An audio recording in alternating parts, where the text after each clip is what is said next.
मंडळी, नेहमीचा नाश्ता करून तुम्हाला कंटाळा आला असेल आणि काहीतरी झटपट आणि चांगलं चटपटीत बनवायचं असेल ना, त्यावेळेला असा रव्यामध्ये दही घालून हा नाश्ता बनवून बघा. आता मी मिक्सरचं भांडं घेतलेलं आहे. या मिक्सरच्या भांड्यामध्ये 1 वाटी रवा घालायचा आणि सारख्याच वाटीने मी 1 वाटी म्हणजे अर्धी वाटी दही आणि अर्धी वाटी पाणी घातलंय, मिक्स करून घेतलेलं आहे ते घातलंय. तुम्ही फक्त दही घालू शकता 1 वाटी आणि अर्धी वाटी पाणी घालू शकता. 1 चमचा जिरं घातलेलं आहे. एकदम पटकन आधीच पाणी जास्त घालायचं नाही, कमी घालायचं. मीठ घालायचं आणि मिक्सरला बारीक वाटून घ्यायचं. हे बघा, गरज लागेल तर पाण्याचा वापर करू शकता. एकदम मस्त स्मूथ अशी पेस्ट बनवून घेतली आहे. यानंतर इथे मी मिक्सिंग बाउल घेतला आहे, यामध्ये ही पेस्ट काढून घेऊया. अगदी जरासं पाणी घालायचं आहे मिक्सरच्या भांड्यात आणि ते पाणी यामध्ये घालायचं आहे. पाण्याचा वापर जास्त करायचा नाही, गरज लागेल तरच करायचा. आता हे बॅटर आहे ते चांगलं मिक्स करून घ्यायचं आहे, छान असं फेटून घ्यायचं आहे म्हणजे ते फ्लफी होतं. हे बघा, या प्रकारे तुम्ही याचं टेक्स्चर पाहू शकता. आपल्याला असं बॅटर पाहिजे, आपण जसं डोसा बनवतो ना, इडली बनवतो त्या पद्धतीचंच पाहिजे. आता ज्या ताटामध्ये तुम्ही नाश्ता बनवणार असाल त्या ताटाला तेल लावून घ्यायचं आहे, म्हणजे हा नाश्ता आहे तो चिटकत नाही ताटाला, सहज बाहेर येतो. ब्रशने चांगलं ताटाला तेल लावून घेतलं आहे. अगोदरच ही सगळी तयारी करून ठेवायची, व्यवस्थित तेल लावून घ्यायचं या पद्धतीने.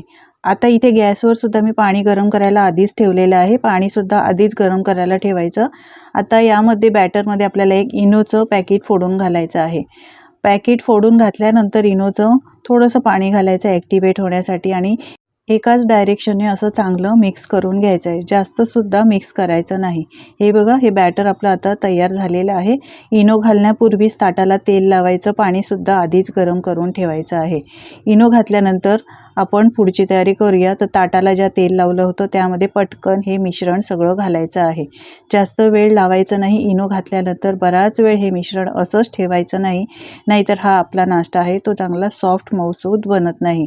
सगळं मिश्रण मी ताटामध्ये घातलेलं आहे. हे बघा, पाणीसुद्धा गरम झालेलं आहे, चांगलं मस्त अशी उकळी आलेली आहे. यासाठीच आधीच गरम करायला ठेवायचं पाणी. यावर चाळणी ठेवायची आहे आणि आपण जी ताटामध्ये बॅटर घालून ठेवलं होतं ना, ते ताट यामध्ये ठेवायचं आहे. वर झाकण ठेवायचं आहे, अजिबात याची हवा बाहेर जाता कामा नये आणि 15 ते 20 मिनिटासाठी छान हा नाश्ता वाफवून घ्यायचा. यामध्ये आपण हे अजिबात उघडून बघायचं नाही, नाहीतर हा नाश्ता फ्लफी होणार नाही. आता हे वाफवतंय तोपर्यंत आपण एक मस्त चटपटीत चटणी बनवूया. मिक्सरच्या भांड्यात मूठभर कोथिंबीर घ्यायची, 3 ते 4 हिरव्या मिरच्या, 1 आल्याचा तुकडा, 3 ते 4 लसूण पाकळ्या घातल्या, थोडासा पुदिना, 1 चमचा जिरं आणि थोडीशी साखर घालायची आणि यानंतर लिंबाचा रस घालायचा. तुम्ही इथे दह्याचा वापर करू शकता. चवीप्रमाणे मीठ, पाणी घातलंय गरजेनुसार. झाकण लावून मिक्सरचं भांड्याचं मस्त अशी ही पेस्ट करून घ्यायची, म्हणजे चटणी वाटून घ्यायची. मस्त अशी हिरवीगार चटपटीत आंबट गोड अशी चटणी तयार झालेली आहे. 15 ते 20 मिनिटात हे बघा, मस्त हा नाश्तासुद्धा छान असा वाफवला गेला आहे. सुरी आतमध्ये अशी हे करून बघायची आहे घालून, की नाश्ता चिटकत तर नाही. सुरी क्लीन निघते, याचा अर्थ हा नाश्ता आपला छान वाफवलेला आहे. आता ताट बाजूला काढायचं आहे आणि पूर्णपणे थंड करून घ्यायचं. हा नाश्ता छान असा 10-15 मिनटं मी रूम टेम्परेचरवरच थंड करून घेतलेला आहे. आता याला आपण असं कापून घेऊया. तर त्रिकोणी आकारामध्ये याला कापून घ्यायचं आहे. मस्त असा मऊसूद आणि जाळीदार असा हा आपला नाश्ता तयार होतो. अगदी घाईगडबडीच्या वेळी तुम्ही सकाळच्या वेळी पटकन असा हा जाळीदार नाश्ता बनवू शकता. तुम्ही वर्किंग वुमन असाल किंवा बिगनर असाल, सिनियर सिटीजन असाल, कॉलेज स्टुडंट असाल, पटकन अगदी हा जाळीदार नाश्ता बनवायचा असेल तर या पद्धतीने तुम्ही झटपट बनवू शकता. पहा, मस्त असा सॉफ्ट मऊसूद झालेला आहे. पाहू शकता तुम्ही. अगदी 15 मिनिटामध्ये हा नाश्ता बनवून तयार होतो. खायला तर खूपच अप्रतिम लागतो. तुम्ही हा असाच खाऊ शकता, पण अजून ह्याला आपण चविष्ट बनवणार आहोत. तर सगळे हे काढून घ्यायचे आहेत. यानंतर इथे मी गॅसवर पॅन गरम करायला ठेवलेला आहे, यामध्ये तेल घालायचं. आता हा नाश्ता चटपटीत लागण्यासाठी आपण थोडासा तडका म्हणजेच फोडणी देणार आहोत.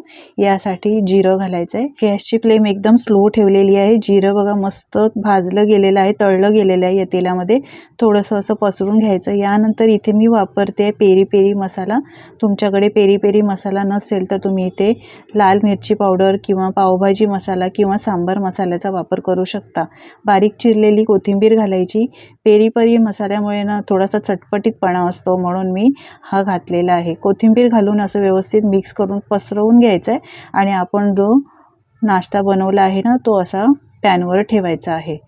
असा थोडासा हलका फ्राय करून खाल्ल्यामुळे याची चवसुद्धा 100 पटीने वाढते, कारण चवीला भन्नाट लागतो. पेरी पेरी मसाल्यामध्ये तुम्ही एकदा बनवला नसेल तर बनवून बघा, नाहीतर तुम्ही साधी मिरची पावडरसुद्धा वापर करू शकता. छान असं उलटून पालटून घ्यायचं आहे, म्हणजे हा नाश्ता छान याला मसाला लागतो आणि खायला छान लागतो. मुलांना तुम्ही शाळेच्या टिफिनमध्ये अगदी झटपट असा हा नाश्ता बनवून देऊ शकता. त्यांना हिरवी चटणी नको तर तुम्ही सॉसबरोबर देऊ शकता. करायला खूप सोपा आहे, कोणीही करू शकतो. ज्यांना येत नाही बनवायला ते सुद्धा आरामात असा हा नाश्ता बनवू शकतात. तर मंडळी, अगदी झटपट बनणारा हा सॉफ्ट मऊसूद स्पॉन्जी नाश्ता तुम्ही सुद्धा एकदा बनवून बघा. पाहू शकता तुम्ही काय मस्त अशा याला जाळ्या आलेल्या आहेत. तुम्ही सुद्धा करून बघा आणि तुमचे अनुभव माझ्यासोबत शेअर करा. तुम्ही ही रेसिपी कुठून पाहताय हे सुद्धा कमेंट करून सांगायला अजिबात विसरू नका. आजची रेसिपी जराही आवडली असेल तर लाईक करा, शेअर करा आणि अशाच नवनवीन रेसिपी पाहण्यासाठी चॅनलला सबस्क्राईब करा. धन्यवाद.